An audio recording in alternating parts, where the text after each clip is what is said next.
আমাদের আজকের এই অনুষ্ঠানের প্রধান অতিথি বাংলাদেশ জাতীয়তাবাদী দলের ভারপ্রাপ্ত চেয়ারম্যান, যিনি খুব শীঘ্রই আমাদের মাঝে ফিরে আসবেন এবং আমরা আশা করছি 25 তারিখ এই মাসের তিনি আমাদের দেশে আমাদের সঙ্গে থেকেই দেশ গড়ার নেতৃত্ব দিবেন। দেশ গড়ার কাজে মাঠে ময়দানে যেভাবে প্রেসিডেন্ট জিয়া, যেভাবে দেশনেত্রী বেগম খালেদা জিয়া আমাদের সঙ্গে থেকেই কাজ করেছিলেন এবং ওনাদেরই জ্যেষ্ঠ সন্তান বিএনপির ভারপ্রাপ্ত চেয়ারম্যান জনাব তারেক রহমান আজকের প্রধান অতিথি তার বক্তব্য রাখছেন। এখন তার বক্তব্য রাখছেন দেশ গড়ার ধন্যবাদ ধন্যবাদ আনি। বিসমিল্লাহির রহমানির রহিম। আসন্ন জাতীয় সংসদ নির্বাচন এবং জনপ্রত্যাশা শীর্ষক আজকের এই আলোচনা সভার সম্মানিত সভাপতি জনাব মির্জা ফখরুল ইসলাম আলমগীর সাহেব, মঞ্চে উপস্থিত সম্মানিত আলোচকবৃন্দ, সামনে উপস্থিত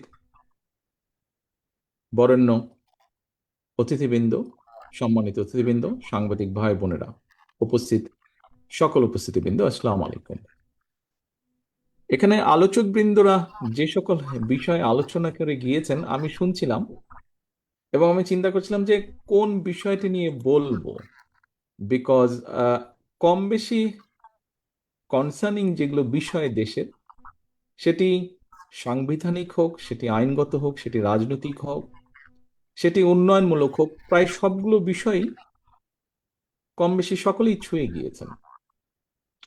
তো আমি খুব চিন্তার মধ্যে ছিলাম যে কোথা থেকে শুরু করবো। টু বি অনেস্ট, আমি এখনো একটু কনফিউশনের মধ্যে আছি যে কোথা থেকে শুরু করবো, বিকজ অলমোস্ট সবই আলোচনা হয়ে গিয়েছে।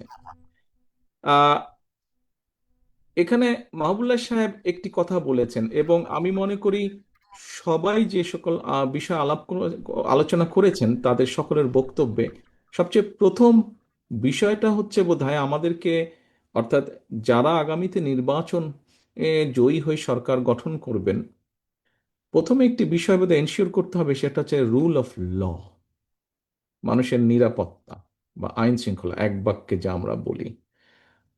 এই জিনিসটাকে প্রথমেই বোধহয় আমাদের চেষ্টা করতে হবে সর্বশক্তি দিয়ে এটাকে এনশিওর করার। তাহলে অনেক কিছুর পসিবিলিটি আছে যে সমস্যাটা কমে আসবে, বাকি কাজগুলো তারপরে শুরু করা যাবে।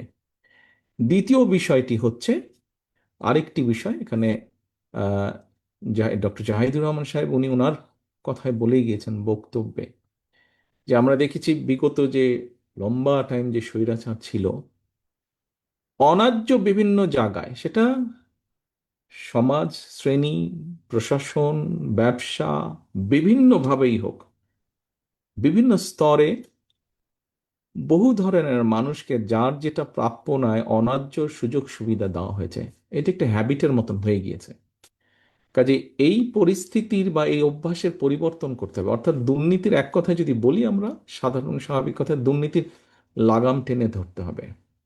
সম্মানিত আলোচকবৃন্দ, সম্মানিত উপস্থিতিবৃন্দ, আপনাদের বক্তব্যেই আপনারা বলে গিয়েছেন যে বিষয়টা, কোনো বিষয়টি উপস্থাপিত কোনো বিষয় খুব সহজ না।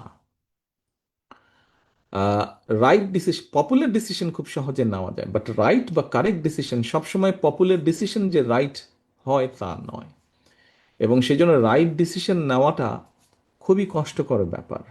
মাহবুবুল্লাহ সাহেব ওনার কথায় আরেক জায়গায় বলেছেন যে রাইট ডিসিশন নিতে হলে অনেক সময় নিজের আপনজনকেও সরিয়ে রাখতে হয় বা দূরে রাখতে হয়। উদাহরণ দিয়ে উনি বলেছেন, আমি ওনার সাথে সম্পূর্ণ একমত। আহ, এখানে অনেকজন অনেকগুলো কথা বলেছেন।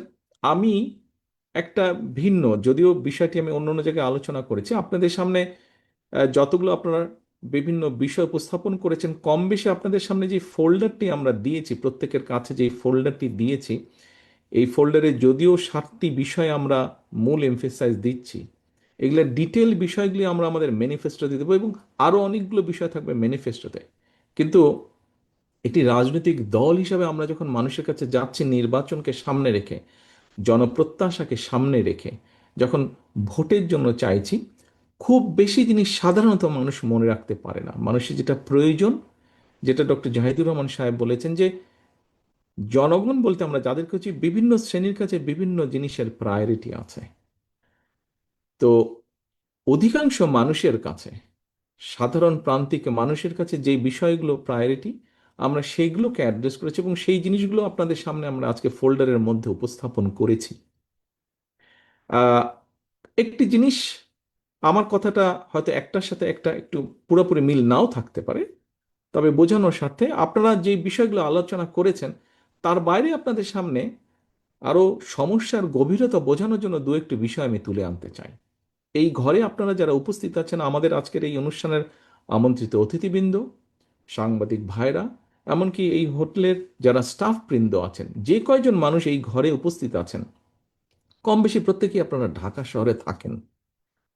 প্রতিদিন আপনাদেরকে ঢাকা শহরের জ্যামটা পোহাতে হয়, ট্রাফিক জ্যাম।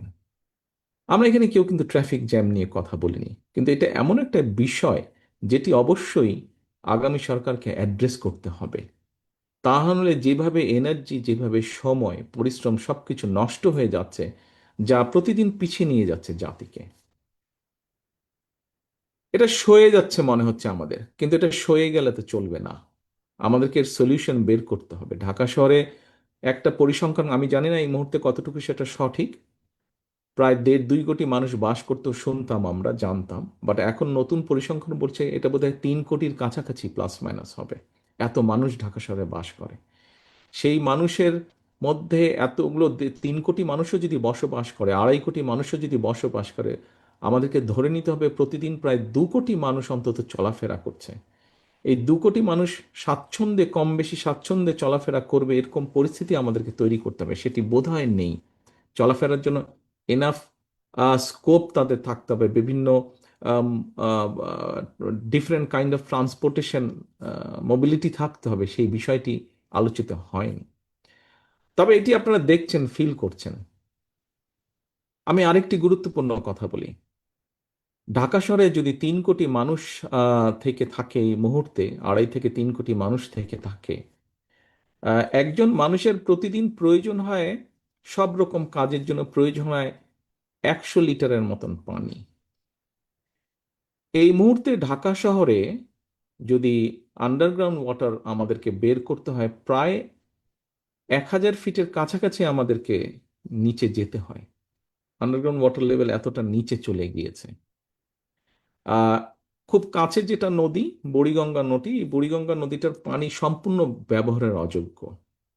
তার থেকে একটু দূরে শীতলক্ষ্যা নদী, এটা মোটামুটি ব্যবহারের অযোগ্যের কাছাকাছি চলে এসেছে। তারপরেও সেখান থেকে পানি এনে ফিল্টার করে বা পিউরিফাই করে ব্যবহার করা হচ্ছে, কিন্তু সেটার পরিমাণ ধীরে ধীরে কমে আসছে।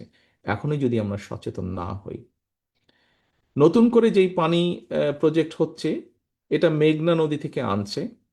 তবে মেঘনা নদীর আশেপাশে এখন মিল ফ্যাক্টরি অনেক কিছু হচ্ছে এবং কয়েক বছর পরে এটিও ব্যবহারের অযোগ্য হয়ে যাবে। সম্মানিত উপস্থিতিবৃন্দ, আপনি এই মুহূর্তে সবকিছু মিলিয়ে প্রায় 2.5 কোটি লিটারের মতন পানি সরবরাহ করছে, যে প্রতিষ্ঠানগুলো সরবরাহ করতে পারছে পানি। 3 কোটি লোকের মধ্যেই ঢাকা শহরে বসবাস করছে, যদি স্ট্যাটিস্টিক কারেক্ট হয়ে থাকে। হিসাব করলে গড়ে 1 থেকে 1.5 লিটার পানি আমরা পাচ্ছি। এর ভয়াবহতাটা আপনাদেরকে আমি বিবেচনা করার জন্য অনুরোধ করছি। এরকম একটি পরিস্থিতিকেও আমাদেরকে অ্যাড্রেস করতে হবে। আহ, এইটা গেল একটা। আমি সলিউশনে যাচ্ছি না, বিশেষজ্ঞ আছেন, আমি পলিটিশিয়ান, বিশেষজ্ঞ আছেন, তারা আমাদেরকে নিশ্চয়ই দেবেন সলিউশন। কেউ যদি জিজ্ঞেস করেন সলিউশন কি আপনার কাছে আছে, বিশেষজ্ঞের সাথে কথা বলেছেন, কম বেশি আমরা আলাপ করেছি বিশেষজ্ঞদের সাথে যে এটাকে কিভাবে আমরা অ্যাড্রেস করতে পারি। 7-15 দিন, 6 মাস, 1 বছরে হবে না, একটু সময় লাগবে, বাট বিষয়গুলোকে অ্যাড্রেস করা যাবে। তবে আমি কয়েকটা সমস্যা আপনাদের সামনে তুলে দিলাম, কারণ এটি আমরা দেখতে পাচ্ছি না, হয়তো সেভাবে আমরা বিষয়টাকে ফিলও করি না, কিন্তু একটি বিরাট সমস্যা দেখা দিচ্ছে সামনে।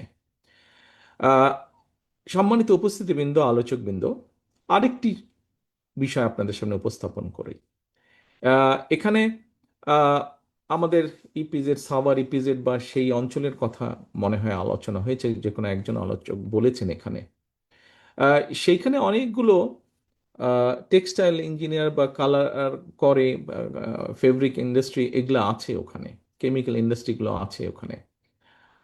আপনারা জানেন কিনা জানি না, সাভারের অনেকগুলো চাপ কল যেখানে আছে, যেখান থেকে পানি বের হতো, সেখানে টিপলে এখন চাপ দিলে চাপ কলগুলো থেকে পানির সাথে কেমিক্যাল বের হয়। কারণটা কি? কারণটা হচ্ছে আমাদের অনেকগুলো মিল ফ্যাক্টরি তারা সেই কেমিক্যালগুলোকে সরানোর জন্য বুদ্ধি করে তারা ওই গর্ত করে কেমিক্যালগুলো মাটির ভিতরে তারা ছেড়ে দিচ্ছে। কারণ ওই কেমিক্যালটাকে নিউট্রালাইজ করার জন্য যে প্লান্ট করা সেটা অনেক কস্টলি, সেটা না করে তারা এই সহজ বুদ্ধিটা করেছে, যার ফলে হচ্ছে ক্ষতিটা হচ্ছে এই কেমিক্যালগুলো মাটির ভিতরে যাচ্ছে এবং ধীরে ধীরে চারিদিকে স্প্রেড করছে, লিক করে চারিদিকে স্প্রেড করছে। এবং তার ফলে পরবর্তীতে সেটা কোনো একটা কাছে ধারের চাপকলের কাছে গেলে সেখান থেকে কেমিক্যাল, পানির সাথে কেমিক্যালে উঠছে। আপনারা ভয়াবহতা চিন্তা করে দেখুন। আহ, এরকম একটা বিষয় যেখানে পুরো সয়েল, পানি তো নষ্ট হচ্ছে, পুরো সয়েলকে নষ্ট করে দিচ্ছে। সেখানে কিভাবে মানুষ বা মাছ বা জীব যেটাই বলুন না কেন বাঁচবে? কাজে এই বিষয়টি আমরা চিন্তা করেছি কি না, এই বিষয়টাও বোধহয় আমাদের চিন্তা করা প্রয়োজন। এরকম অনেকগুলো সমস্যা আমাদের সামনে আছে। আবদাল সাহেব এখানে একটি সমস্যার কথা বলেছেন যে আহ, আমাদের ইয়াং জেনারেশন, তাদের একটি ড্রাগের সমস্যার কথা উনি বলেছেন। আমি আবদাল সাহেবকে অনুরোধ করবো, আবদাল সাহেব আপনি যদি আমাদের ফোল্ডারটা খুলেন, আপনি তাহলে দেখতে পাবেন ওখানে আমরা আমাদের শিক্ষা এবং ক্রীড়া নিয়ে যেই বিষয়টা চিন্তা পরিকল্পনা গ্রহণ করেছি। আমরা পরিকল্পনা যেটা গ্রহণ করেছি, আমরা যদি সেই পরিকল্পনাগুলোর 40%ও বাস্তবায়ন করতে পারি, আমার মনে হয় ওই সমস্যা থেকে বের করে আনতে পারবো কেন ইয়াং জেনারেশন ড্রাগের ভিতরে যাচ্ছে। বিকজ একটা আহ, একটা একটা মানুষ যখন আহ, বয়সটা ওরকম থাকে, 15 বছর, 16 বছর, 20 বছর, 25 বছর, আপনার তাকে তো ওই স্পেসটা তৈরি করে দিতে হবে যেখানে সে ডিবেট করবে, যেখানে সে গেমসে পার্টিসিপেট করবে, যেখানে সে আর্ট অ্যান্ড কালচারে পার্টিসিপেট করবে। এই স্পেসগুলো তো বন্ধ। কাজে তার শারীরিক শক্তি কোথায় সে ব্যয় করবে? তাকে স্পেসটা দিতে হবে। আমরা সেই স্পেসটা ক্রিয়েট করার চেষ্টা করছি, আমরা ইনশাল্লাহ সুযোগ পেলে সেই স্পেসটা আমরা তৈরি করব। এবং আমরা বিশ্বাস করি আপনি শুধু শাস্তি দিয়ে বা অন্য কোনো ট্রিটমেন্ট করে এটার সমাধান করা সম্ভব না। এটা তার মাইন্ডটাকে আপনাকে তার জন্য অন্য ব্যবস্থা করতে হবে, তাহলেই বোধহয় তাকে বের করে আনা সম্ভব এই সমস্যা থেকে। এখানে একজন সিনিয়র সিটিজেন, নারী সিনিয়র সিটিজেন, উনি বলেছেন মহিলাদের এম্পাওয়ারমেন্টের কথা। আমরা যে ফ্যামিলি কার্ডটা ইন্ট্রোডিউস করতে চাইছি, কেন ইন্ট্রোডিউস করতে চাইছি? আমরা ফ্যামিলি কার্ডটা ইন্ট্রোডিউস করতে চাইছি এই জন্য যে আমরা, উনি যেটা বলেছেন, দেশের অর্ধেক জনসংখ্যা নারী, কাজে এই নারীকে যদি আমরা পেছনে রাখি তাহলে অবশ্যই দেশকে এগিয়ে নিয়ে যাওয়া সম্ভব না। কাজে তাদেরকে সাথে রাখতে হবে, কিন্তু তাদেরকে সাথে রাখতে হলে দেশনেত্রী খালেদা জিয়া নারীদের শিক্ষা ব্যবস্থা দশম গ্রেড 12 পর্যন্ত উনি ফ্রি করে দিয়েছিলেন। তার ফলে আমরা পরবর্তীতে দেখেছি যে নারীদের, মেয়েদের স্কুল কলেজ বিভিন্ন শিক্ষা প্রতিষ্ঠানে এনরোলমেন্ট বেড়েছে। ইনশাল্লাহ পরবর্তী বিএনপি সরকার চাইছে, আল্লাহ রহমতে জনগণের সমর্থনে আমরা সরকার গঠন করতে সক্ষম হলে পরবর্তী বিএনপি সরকার, আমরা চাইছি যে এই শিক্ষিত নারীকে এই ফ্যামিলি কার্ডের মাধ্যমে আমরা তাদেরকে অর্থনৈতিকভাবে স্বাবলম্বী করে গড়ে তুলতে পারবো। স্ট্যাটিস্টিক্স যা বলে যে পরিবারের মা যদি এডুকেটেড হন এবং একই সাথে যদি তার হাতে কিছু অর্থনৈতিক স্বাধীনতা থাকে, তাহলে সেই রিসোর্সটা উনি ব্যবহার করেন প্রথমত তার সন্তানদের স্বাস্থ্যের পেছনে, দ্বিতীয়ত তার সন্তানদের শিক্ষার পিছনে, তৃতীয়ত উনি সেটা পরিবারের সচ্ছলতার জন্য ছোট ছোট জায়গায় ইনভেস্ট করেন, যেখান থেকে একটা রিটার্ন আসবে, ফলে তার পরিবার সচ্ছল হতে পারবে। আমরা যদি এখন চিন্তা করি এইভাবে ফ্যামিলি কার্ডের মাধ্যমে আমরা আহ, একটি পরিবারকে সহায়তা করলাম, প্রথম 6 মাস, 1 বছর, 2 বছর, 3 বছরের মধ্যে আমরা রিটার্ন পাবো না, 5-7 বছর পরে গিয়ে ধীরে ধীরে আমরা রিটার্নটি পাবো। একটি মা যখন এই সচ্ছলতা পাবেন তখন আস্তে আস্তে তার পরিবারের সন্তানরা শিক্ষার সুযোগটা বেটার পাবে, সুস্বাস্থ্যের সুযোগটা বেটার পাবে। আপনি একটি পরিবার, একটি গ্রাম, একটি উপজেলা, একটি শহর, একটি জেলা, একটি বিভাগ, ধীরে ধীরে একটি দেশ। আমাদের বর্তমানে যা আমাদের কাছে ডাটা আছে সেখান থেকে আমরা দেখেছি 5 জন ধরে এরকম পরিবারের সংখ্যা, এবারে যে পরিবারের সদস্য সংখ্যা 5 জন, এভাবে দেশে 4 কোটি পরিবার আছে। চার আমরা এই কার্ডটি জেনারেল করেছি, ইউনিভার্সাল করেছি, অর্থাৎ একজন কৃষকের স্ত্রী যেমন পাবেন, একজন ইমাম সাহেবের স্ত্রী পাবেন, একজন প্রাইমারি স্কুলের টিচার পাবেন, ঠিক একই টিচারের স্ত্রী পাবেন। এখানে বসা অনেকেই আপনারা যারা আছেন তাদের স্ত্রীরাও পাবেন। বাট আমরা এখানে যারা আজকে বসে আছি, ডেফিনেটলি আমাদের সেই ফ্যামিলি কার্ডের রাষ্ট্র কর্তৃক প্রদত্ত সুবিধা আমাদের প্রয়োজন নেই, কাজে আমরা সেটা নিব না। আমাদের এইটুক অনেস্টি অবশ্যই আমাদের থাকবে ইনশাল্লাহ। এবং এর মাধ্যমে আস্তে আস্তে পরিবারগুলো যখন স্বাবলম্বী হবে, আমাদের 4 কোটি পরিবারকে হয়তো দেওয়ার প্রয়োজন হবে না। আমরা যদি 2 থেকে 2.5 কোটি পরিবারকে দিতে পারি, তাহলেই আমরা বিশ্বাস করি একটা পর্যায়ে ধীরে ধীরে আমরা একটা একটা একটা বেটার পজিশনে নিয়ে আসতে সক্ষম হব। এবং চিন্তা করে দেখুন, ওই ছোট ছোট পরিবারগুলো যখন লোকাল ইকোনমিতে, তার হাতে বেঁচে যাওয়া অর্থটা যখন লোকাল ইকোনমিতে আবার ইনভেস্ট করবে, লোকাল ইকোনমিটা আস্তে আস্তে কতটা ধীরে ধীরে স্ট্রং হবে এবং এটার পরিধি আস্তে আস্তে বাড়তে থাকবে। এখানে ক্রিয়েটিভ ইন্ডাস্ট্রির কথা একজন বলেছেন। লোকাল ইকোনমি যখন স্ট্রং হবে, তখন ক্রিয়েটিভ ইন্ডাস্ট্রি অটোমেটিকলি, দেশীয় যে এন্টারপ্রেনার যারা আছেন, অটোমেটিকলি কিন্তু তারাও সাপোর্ট পাবেন, তারাও এনকারেজড হবেন। কৃষক কার্ডের কথা এখানে আলোচিত হয়েছে। কৃষক কার্ডের লক্ষ্য বা উদ্দেশ্য একইভাবে, একজন কৃষক যে সারা জীবন সেই সাপোর্টটা পাবে, নট দ্যাট তাকে একটা সার্টেন টাইম পর্যন্ত করা হবে। এখন কোন ধরনের কৃষককে করা হবে? কয়েক রকমের কৃষক আছে। প্রান্তিক কৃষক আছে, ক্ষুদ্র আছে, মাঝারি আছে, বৃহৎ কৃষক আছে। আমরা প্রান্তিক, ক্ষুদ্র, মাঝারি কৃষক পর্যন্ত আপাতত যাব। আমাদের বর্তমান যে ডাটা আমাদের হাতে অ্যাভেলেবেল ডাটা আছে, তাতে 1.5 কোটির মতন কম বেশি কৃষক আছে। এর মধ্যে আবার কয়েক ভাগ আছে। এই কৃষকগুলোকে কৃষক কার্ডের মাধ্যমে আমরা 10টি সুবিধা দেওয়ার চিন্তা ভাবনা আমরা করছি।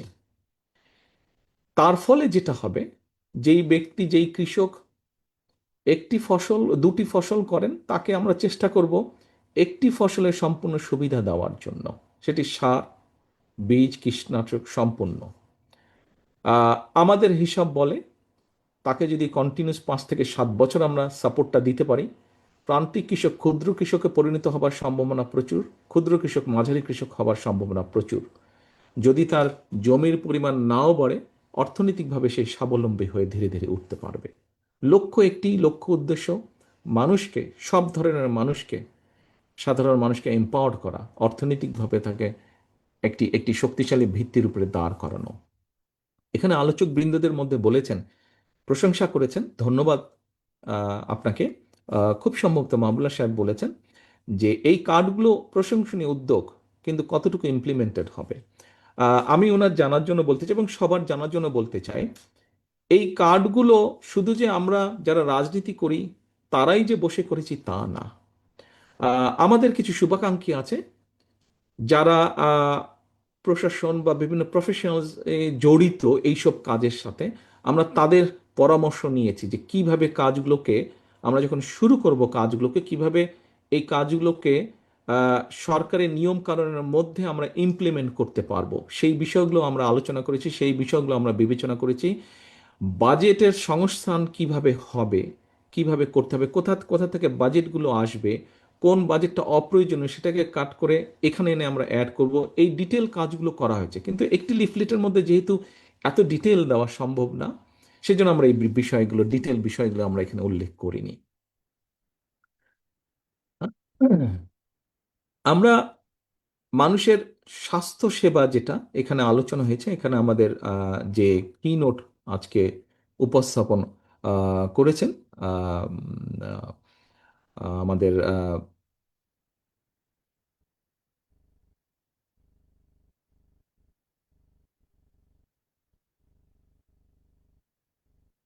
বোরহানুদ্দিন সাহেব এখানে কি নোট উপস্থাপন করেছেন। উনি ওখানে ওনার কি নোটে উনি বলেছেন যে স্বাস্থ্য সেবার কথা, উনি প্রাইভেট পাবলিক পার্টনারশিপের কথা বলেছেন। সম্মানিত উপস্থিতি, কিন্তু এটি করার কারণ হচ্ছে, আমরা খুব পপুলারলি বাহবা হাততালি পাওয়ার জন্য, জনসভায় ভোট পাওয়ার জন্য আমরা আমাদের নেতৃবৃন্দ, রাজনীতিবিদ আমরা বলে দিতে পারি যে কোনো একটি জেলায় গিয়ে জনসভা করে যে আমরা এখানে 1000 বেডের হসপিটাল করব। চিন্তা করে দেখুন, 1000 বেডের হসপিটাল যদি করতে হয়, সেটি শুরু থেকে শেষ পর্যন্ত করতে করতে একটি নির্বাচন, একটি মেয়াদের সরকার পারই হয়ে যাবে, 5 বছরই পার হয়ে যাবে। তারপরে মানুষ এত সেবা পাবে। আমাদের কাছে অ্যাভেলেবল যে ডাটা আছে সেই ডাটা আমাদেরকে বলে এই মুহূর্তে সরকারি যে ইনফ্রাস্ট্রাকচার আছে হেলথ ফ্যাসিলিটি এবং বেসরকারি যেটি আছে মোটামুটি সমান সমান, ক্ষেত্র বিশেষে বেসরকারিটা একটু বেশি, নার্স ডাক্তার বেড সংখ্যা সবকিছু মিলিয়ে। আমরা সেই জন্য চিন্তা করেছি যে ধরুন উদাহরণ হিসাবে আমি বলি, পিজি হসপিটালের ক্যান্সার ডিপার্টমেন্ট যেটা, সেখানে যে কিমো মেশিন আছে এই কিমো মেশিনটা হয়তো 100 জন রোগীকে কিমো সাপোর্ট দিতে পারে, মাসে ট্রিটমেন্ট করতে পারে সেখানে, কিন্তু সেখানে রোগীর সংখ্যা হচ্ছে, কিউতে রোগীর সংখ্যা হচ্ছে, লাইনে সিরিয়ালে রোগীর সংখ্যা হচ্ছে 200 জন, প্রতি মাসে জমা হচ্ছে 200 জন। এই মাসের 100 জন ক্লিয়ার করতে করতে আপনার আরো 200 জন মানে 300 জন হয়ে যাচ্ছে। ঠিক একইভাবে আহ, আমরা যদি ধরি এভার কেয়ার হসপিটালে যে ক্যান্সার ডিপার্টমেন্টটা আছে সেখানে যে কিমো মেশিন আছে ওটারও ক্যাপাসিটি 200 জন, কিন্তু যেহেতু ওটা প্রাইভেট হসপিটাল সেখানে সব ধরনের মানুষ যেতে পারে না, এফোর্ড করতে পারে না। তারা হয়তো মাসে 36টা রোগী পায়, 35টা রোগী পায়, পেশেন্ট পায় ওটার জন্য। বাকি হয়তো 70টা 65টা তাদের খালিই থাকছে, দিতে পারছে না।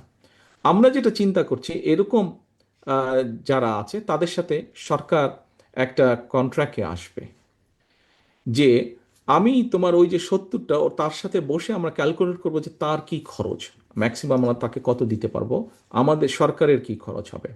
তখন পিজি হাসপাতালের যে কিউতে 100 জন আছে এখান থেকে নিয়ে আমি 70 জন রোগী তাকে দিব এবং তাকে বলবো তুমি একে ট্রিট করো। এটি করার কারণটা হচ্ছে আমরা পলিসি এবং সবকিছু যদি ঠিক করে নিতে পারি মোটামুটিভাবে দ্রুততার সাথে, তাহলে 3 থেকে 6 মাসের মধ্যে আমরা রোগীদেরকে চিকিৎসা দিতে পারবো। ফলে একজন সিএনজি চালক হোক, একজন ছোট মুদির দোকান হোক, একজন দোকানের কর্মচারী হোক, মালিক হোক, একজন কৃষক হোক, তাকেও কিন্তু আমরা এভার কেয়ার হাসপাতালের মতন হাসপাতালে ট্রিটমেন্ট দিতে পারছি। শুনতে হয়তো আশ্চর্য লাগছে, কেউ কেউ হয়তো মনে মনে হাসছেন, চেষ্টা করতে তো দোষ নেই, পরিকল্পনাটা যখন গ্রহণ করেছি বাস্তবায়ন করতে তো দোষ নেই, আমরা যদি চেষ্টা করি তাহলেই আমরা পারবো। হলাম বা 100% সফল হলাম না, 50% তো ইনশাল্লাহ হতে পারবো আমরা, কিন্তু চেষ্টা, উদ্যোগ নিতে হবে, চেষ্টা করতে হবে আমাদেরকে। এটি হচ্ছে খুব সংক্ষেপে আমাদের একটি চিন্তা, স্বাস্থ্যের ব্যাপারে একটি চিন্তা। অর্থাৎ আমরা চেষ্টা করব, কারণ একটি বিষয় আছে আমরা স্বীকার করি না শুনি, করি, দুর্নীতির একটি বিষয় রয়েই গিয়েছে, দুর্নীতির লাগাম টেনে ধরা। আমরা যত নতুন হসপিটাল করব সেই হসপিটালের ওখানে তো বিষয় আছেই দুর্নীতির, মেশিন কেনার বিষয় আছে দুর্নীতির। পাবলিক মানি কেন আমরা জেনে শুনে অপচয় করব, যেখানে আমার হাতে অন্য অপশন আছে এবং যেখানে আমি দ্রুততার সাথে মানুষকে একটা সার্ভিস দিতে পারবো, হেলথ সার্ভিস, তাহলে আমি সেই দ্রুত সার্ভিসটার মধ্যে কেন যাব না, আমি এই অপশনটা কেন চিন্তা করব না, বাস্তবায়নের চেষ্টা আমি করব না। আমাদের লক্ষ্য উদ্দেশ্য এটাই। আমরা আরেকটি বিষয় করতে চাইছি, আমরা যদি দেখি উপজেলা লেভেল পর্যন্ত হাসপাতাল যেগুলো আছে, আপনাদের জানার জন্য আমি একটি ইনফরমেশন দিই, উপজেলা লেভেল পর্যন্ত যে এই মুহূর্তে 51 সদস্যের 51 বেডের হসপিটাল আছে, এই 51 বেডের মধ্যে 31 বেড করেছিলেন শহীদ রাষ্ট্রপতি জিয়া রহমান। পরবর্তীতে বাকি 20 বেড বেগম খালেদা জিয়া তার সরকারের সময় করেছিলেন, কাজে এতেও বিএনপির অবদান। এখন আমরা যেটি করতে চাইছি, আহ, একটি বাস্তবতা যদি আমরা চিন্তা করি, ও আমি একটু পিছনে আবার ফিরে যাই, যেই উদাহরণটা দিলাম এভারকেয়ার এবং পিজি হসপিটালের, ক্যান্সার দিয়ে আমি উদাহরণ দিলাম, আপনারা হয়তো জিজ্ঞেস করতে পারেন এটি কি সবকিছুর ক্ষেত্রে প্রযোজ্য হবে? না, সবকিছুর ক্ষেত্রে এটি প্রযোজ্য হবে না। এটি জ্বর, সর্দি, কাশি, ম্যালেরিয়া, কলেরা, ডায়রিয়া এসবের ক্ষেত্রে প্রযোজ্য হবে না। এই বিষয়গুলো শুধু প্রযোজ্য হবে ক্যান্সার পেশেন্ট অথবা কার্ডিয়াক পেশেন্ট অথবা কিডনি ডায়ালিসিস, এরকম সিরিয়াস ম্যাটার যেগুলো, এরকম 4-5টি বিষয় এগুলো প্রযোজ্য হবে। বাকি সাপোর্টগুলো নর্মালি যেভাবে আছে সেটাকে আমরা ডেভেলপ করার চেষ্টা করব। এখন আসি প্রান্তিক জনগোষ্ঠীর কাছে মিনিমাম হেলথ সুবিধাটা কিভাবে আমরা পৌঁছে দিতে পারি। আমরা যদি জিনিসটাকে একটু অন্যভাবে চিন্তা করি, দেখুন 20 কোটি মিনিমাম জনসংখ্যা আমাদের, আমরা যতই হাসপাতাল দেই, যতই আমরা প্রাইভেট পার্টনারশিপ, আমরা পাবলিক প্রাইভেট পার্টনারশিপ করি, যেটাই করি, আমাদের রিসোর্স কিন্তু খুব লিমিটেড। আমাদের জনসংখ্যা যদি এইভাবে বাড়তে থাকে তাহলে কোনোভাবেই আমরা কোনো কিছু সামাল দিতে পারবো না। তো এখন তাহলে আমাদেরকে যেই কাজটি করতে হবে, আমাদেরকে প্রিভেনশনে যেতে হবে। আপনারা যদি খেয়াল করে দেখেন এখানে নিশ্চয়ই ডাক্তার হিসেবে কেউ আছেন, ফিজিশিয়ান আছেন, তাদের এটি জানা থাকবে। আমরা যদি ঢাকা মেডিকেল কলেজটিকে উদাহরণ হিসেবে গ্রহণ করি, ঢাকা মেডিকেল কলেজের হয়তো প্রতিদিন 1,000 রোগীকে অ্যাড্রেস করার সক্ষমতা আছে, অর্থাৎ উদাহরণ হিসেবে বলছি, অর্থাৎ সরকার যে পরিমাণ ওষুধ, যে পরিমাণ সব কিছু দেয়, ডাক্তার, নার্স, বেড সব কিছু মিলে হয়তো 1,000 প্রতিদিন রুগীকে ঢাকা মেডিকেল কলেজ অ্যাড্রেস করতে পারে। কিন্তু আপনি যদি ঢাকা মেডিকেল কলেজের সামনে গিয়ে দাঁড়ান, আপনি দেখবেন প্রতিদিন না হলেও মিনিমাম 3,000 পেশেন্ট আসছে। 3,000 পেশেন্ট আসছে। তো আপনি আজকে 1,000 শেষ করতে করতে কালকে আবার 3,000 আসলো, কিন্তু আজকের যে 3,000-এর 1,000 নিয়েছেন রয়ে গেল 2,000, কালকে হয়ে গেল এটা 5,000। এটা একটা অসম্ভব ব্যাপার এটাকে ম্যানেজ করা। আমরা যেটা করতে চাইছি, আমরা দেশে আহ, পর্যায়ক্রমিকভাবে 1,00,000 হেলথ কেয়ারার অ্যাপয়েন্ট করতে চাইছি। এখন এই হেলথ কেয়ারারদেরকে আমরা বেসিক কতগুলা ট্রেনিং দিব। ছোটখাটো অসুখ তারা ঠিক করে দিতে পারবেন, অর্থাৎ প্রিভেনশনের উপরে আমরা জোর দিতে চাইছি। প্রিভেনশন, এটি ইউরোপে এখন খুব পপুলার। ইউরোপও দেখেছে, ইউকেতে আপনারা জানেন এই এনএইচএস আছে, বাট এরাও হিমশিম কাছে, এদের মতন দেশ, ইউকের মতন দেশ হিমশিম কাছে এনএইচএসকে ম্যানেজ করতে। সেজন্য এরা চলে গেছে প্রিভেনশনে, হিসাব নিকাশ সব কিছু করে দেখা গেছে আমরা যদি প্রিভেনশনে মোটামুটি মানুষ অসুস্থ হয় এটার পরিমাণ যদি কমিয়ে ফেলা যেতে পারে, তাহলে যারা অসুস্থ হচ্ছে তাদেরকে বেটার সার্ভিস দেওয়া সম্ভব হবে। সেই জন্য এই হেলথ কেয়ারের মাধ্যমে আমরা তাদেরকে দুয়ারে দুয়ারে, গ্রামে গ্রামে, দুয়ারে দুয়ারে পাঠাবো, পরিবারগুলোর কাছে পাঠাবো। তারা যাবে, তারা বলবে কি কি কি কি কি খাবার না খেলে হার্টের প্রবলেম কমে যাবে, হবে না, কি কি খাবার বন্ধ করলে ডায়াবেটিক হবে না, কি কি খাবার বন্ধ করলে কিডনির প্রবলেম হবে না, কিভাবে চললে কিভাবে খেলে কিডনির প্রবলেম হবে না। এইভাবে তাদেরকে প্রিভেনশনের দিকে আগ্রহী করে তোলার চেষ্টা করবে, এবং একই সাথে তাদেরকে মাইনর যেগুলা যেগুলা বাসায় বসে অসুখ বিসুখ ঠিক করা যায় এই ধরনের প্রেসক্রিপশনগুলো দিবে, এই ধরনের ট্রিটমেন্ট দিবে। এবং পর্যায়ক্রমিকভাবে আমরা চেষ্টা করব, আমাদের যেটা চেষ্টা আছে, আমরা চেষ্টা করব যে তাদেরকে পুরো একটা সার্ভারের ভিতরে নিয়ে আসতে, অর্থাৎ যেই গ্রামের জন্য যেই হেলথ কেয়ারার নিযুক্ত থাকবেন, সে যদি কোনো একটা বাসায় যায়, বাসায় যাওয়ার পরে যেই পরিবারের সাথে কথা বলছে ওই পরিবারের সব ডিটেল তার কাছে থাকবে, সে দেখে তখন ডিসিশন নিতে পারবে। প্রয়োজন হলে উপজেলা পর্যায়ে ডাক্তারের সাথে সে পরামর্শ করতে পারবে যে এই রুগীটার এই প্রবলেম, আমি বুঝতে পারছি না, আমাকে তাহলে বলুন কি এখন করতে হবে। যদি মনে হয় তখন সে উপজেলা পর্যায়ে তাকে প্রেসক্রাইব করবে। এইভাবে পুরো বিষয়টা আমরা চিন্তা করছি, অর্থাৎ প্রিভেনশনের উপরে আমরা জোর দিচ্ছি। আহ, শিক্ষার ব্যাপারে আলোচনা হয়েছে এখানে। আমি আপনাদের সাথে সম্পূর্ণ একমত। আমরা যদি শিক্ষক, বেটার শিক্ষক তৈরি করতে না পারি, আমরা যতই শিক্ষা দিই লাভ হবে না কোনো। এবং সেই জন্য এখানে মাহাদি আমিন ওর বক্তব্যে বলেছে যে আমরা প্রাইমারি শিক্ষক, প্রায় 3.5 লক্ষেরও বেশি প্রাইমারি শিক্ষক আছেন এই দেশে, তাদেরকে আমরা ট্রেন করতে চাই। এখন এতজনকে ঢাকায় নিয়ে এসে ট্রেন করা একটা কস্টলি ব্যাপার। আমরা এদের কাছে ডিজিটাল উপায়ে পৌঁছতে চাই, তাদেরকে পুরো ডিজিটাল সিস্টেমের আন্ডারে আনতে চাই, সো দ্যাট তাদেরকে ওই প্রসেসের মাধ্যমে আমরা ট্রেনও করতে পারি, এবং একই সাথে তারা কি কি পড়াবেন, কি কি বিষয় পড়াবেন সেগুলো সেই মাধ্যমে আমরা তাদেরকে পৌঁছে দিতে চাই। একটি বিষয় ব্যক্তিগতভাবে আমি মনে করি, আমাদের যে ভবিষ্যৎ প্রজন্ম, তাদেরকে শিক্ষার পাশাপাশি অবশ্যই সামাজিক মূল্যবোধ, যা প্রায় আমরা শুনি সামাজিক মূল্যবোধের অবক্ষয় হচ্ছে, এই সামাজিক মূল্যবোধটাও এই এই বিষয়গুলো তাদেরকে দিতে হবে। কাজেই বিষয়গুলো অনেক কঠিন, বিষয়গুলো অনেক বড়, তবে বিষয়গুলো ইম্পসিবল না। আমরা যদি সবাই মিলে চেষ্টা করি তাহলে নিশ্চয়ই আমরা করতে সক্ষম হব বলে মনে করি। সম্মানিত সভাপতি, সম্মানিত সকল আমন্ত্রিত উপস্থিত বৃন্দ, সম্মানিত আলোচক বৃন্দ, আমরা যদি কথা বলি অনেক লম্বা হবে, তবে সংক্ষিপ্তভাবে আমাদের চিন্তা ভাবনাগুলো আপনাদের সামনে আমি তুলে ধরলাম, কিছু বেসিক চিন্তা বিষয়গুলো। এর মধ্যে মানুষ আছে, এর মধ্যে শিক্ষা আছে, এর মধ্যে চিকিৎসা আছে, এর মধ্যে নিরাপত্তার বিষয়টি আছে, এর মধ্যে দুর্নীতির বিষয়টি আছে, আরেকটি বড় বিষয় হচ্ছে কর্মসংস্থান। আমাদের বিশাল একটি জনগোষ্ঠী আছে যারা তরুণ এবং তাদের কর্মসংস্থানের প্রয়োজন। আপনাদের যে ফোল্ডারটি আছে, এই ফোল্ডারটি যদি দেখেন, এখানে নীল এবং সবুজের সংমিশ্রণে একটি কাগজ আছে। সেখানে আপনারা দেখবেন যে আমরা গত কয়েক বছর ধরে কাজ করে বের করেছি যে কতগুলো জায়গা আছে যেখানে আমরা কর্মসংস্থান তৈরি করতে পারি। আমরা কৃষি, স্বাস্থ্য সহ বিভিন্ন জায়গায় আমরা কর্মসংস্থান, যে 1,00,000 আমরা হেলথ কেয়ারের অ্যাপয়েন্ট করতে চাইছি, এই 1,00,000 হেলথ কেয়ারের মধ্যে আমরা শতকরা 80 থেকে 85 ভাগ নারী হেলথ কেয়ারার আমরা অ্যাপয়েন্ট করতে চাইছি। এর ভিতরে আমাদের মধ্যে থাকছে ভোকেশনাল ইনস্টিটিউশন বা টেকনিক্যাল ইনস্টিটিউশনগুলো তৈরি করা, তার ভিতরে ইংরেজি সহ তৃতীয় একটি ভাষার শিক্ষা কিভাবে আমরা দিতে পারি, যাতে কেউ একজন হেলথ কেয়ারের হিসেবে ট্রেনিং পেল। হেলথ কেয়ারের হিউজ ডিমান্ড এখন জাপানে আছে, ইউরোপের বিভিন্ন দেশে আছে, কিন্তু ভাষার জন্য সে যেতে পারছে না। কাজে তাকে সেই ভাষা শিক্ষাটাও আমরা দিতে চাই। আমরা এর মধ্যে কতগুলো দেশের সাথে পৃথিবীতে যেই ভাষাগুলোর গুরুত্ব আছে এরকম কতগুলো ভাষা আমরা সিলেক্ট করেছি। আমরা যেমন ম্যান্ডারিনের কথা চিন্তা করেছি, আমরা জাপানিজ ভাষার কথা চিন্তা করেছি, আমরা ফ্রেঞ্চ কথা চিন্তা করেছি, জার্মান চিন্তা করেছি, আমরা অ্যারাবিক ভাষার কথা চিন্তা করেছি। বিকজ মধ্যপ্রাচ্যে আমাদের বহু মানুষ যায়, যে মানুষগুলো যায় তাদেরকে যদি আমরা কিছু ট্রেনিং দিতে পারি, একই সাথে যদি ভাষা শিক্ষা দিতে পারি, আমরা তাদের জবগুলো আর একটু বেটার স্কিলের জব তারা পাবে। পুরো বিষয়টাকে আমরা এভাবে চিন্তা করছি। অনেক দূরের পথ, কঠিন পথ, বাট আমরা যদি সবাই একসাথে চেষ্টা করি, আমি দৃঢ়ভাবে বিশ্বাস করি যে ইনশাল্লাহ আমরা কাজগুলো করতে পারবো। কারণ আমাদের সকলের কথাগুলো কিন্তু এক।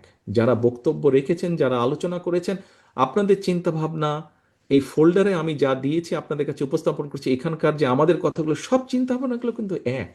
হয়তো বিভিন্ন শব্দের মাধ্যমে একটু ভিন্নভাবে আমরা উপস্থাপন করছি, কিন্তু আমাদের চিন্তা ভাবনাগুলো এক। এতগুলো মানুষ যখন একইভাবে একই কথা একই কাজ চিন্তা করছে, আমরা যদি সকলে ঐক্যবদ্ধ থাকি, অবশ্যই ইনশাল্লাহ আমরা করতে কাজগুলো সক্ষম হব। এখন আমাদের দায়িত্ব হচ্ছে যে একটি রাজনৈতিক দল হিসেবে, রাজনৈতিক দলের কর্মী হিসেবে, রাজনৈতিক দলের অ্যাক্টিভিস্ট হিসাবে আমাদের, এবং আমরা সকলে যারা বিশ্বাস করি যে এই কাজগুলো করলে দেশের এবং দেশের মানুষের ভাগ্যের পরিবর্তন ঘটবে, তাহলে আপনাদের সকলকে আমি একান্তভাবে বিনীত অনুরোধ করব। একজন বক্তা এখানে বলেছেন যে এয়ার কন্ডিশন ঘরের ভিতরে থাকলে হবে না, আমাদেরকে ছড়িয়ে পড়তে হবে। ইয়াস, উনি সঠিক বলেছেন। আপনারা যে যারা অবস্থান থেকে যদি আমাদেরকে সহযোগিতা করেন, জনগণের কাছে সহজ ভাষায় আম জনতা বলতে যাদেরকে বোঝায়, প্রান্তিক জনগণ বলতে যাদেরকে বোঝায়, আপনাদের যার যেই উপায় আছে, যেই যেই যেই যেই উপায় আছে, তার মাধ্যমে যদি আমাদের এই কথাগুলো, আমাদের এই কাজগুলো, আমাদের এই পরিকল্পনাগুলো আহ, পৌঁছে দিতে পারেন, তাহলে আমি মনে করি দেশ এবং জাতির উপকার হবে। কারণ জাহিদুর রহমান সাহেব যেটি বলেছেন, একটি রাজনৈতিক কথা উনি বলেছেন, এই কাজগুলো করার জন্য কিন্তু জনসমর্থন প্রয়োজন, এবং এই কাজগুলো করার জন্য সরকারকে সেভাবে, আগামী সরকারকে সেভাবে শক্তিশালী ম্যান্ডেটের উপরে দাঁড়াতে হবে। যদি ম্যান্ডেট দুর্বল হয় তাহলে হয়তো অনেকগুলো কাজ করা সম্ভব হবে না, এবং সেই শক্তিশালী ম্যান্ডেট যদি পেতে হয় অবশ্যই জনসমর্থনের প্রয়োজন। যেটি আপনারা আজকে এখানে উপস্থিতিবৃন্দ, সম্মানিত উপস্থিতিবৃন্দ, আপনারা আপনাদের প্রত্যেকটি মাধ্যমে, আপনাদের উপায়ের মাধ্যমে আপনারা আমাদেরকে সহযোগিতা করতে পারেন। আসুন, আমাদের আগামী দিনের প্রত্যাশা হোক, আগামী দিনের শপথ হোক যে আমরা আমাদের প্রত্যাশিত বাংলাদেশের কাজটি যাতে আগামী সরকার শুরু করতে পারে। এই কাজের কোনো শেষ নেই, এটার ইমপ্রুভমেন্ট হবে, কিন্তু অন্তত শুরু যাতে আমরা ভালো কাজগুলো করতে পারি। আসুন, আজকের অনুষ্ঠানে এটিই হোক আমাদের প্রমিস, এবং এটিই হোক আমাদের প্রত্যাশা, জনগণের কাছে প্রতিশ্রুতি। সকলকে আন্তরিকভাবে ধন্যবাদ জানাচ্ছি এই অনুষ্ঠানে উপস্থিত হওয়ার জন্য, এই অনুষ্ঠানকে সফল হওয়ার জন্য। বিশেষ করে মঞ্চে উপস্থিত আলোচকবৃন্দকে আন্তরিকভাবে ধন্যবাদ। আসসালামু আলাইকুম।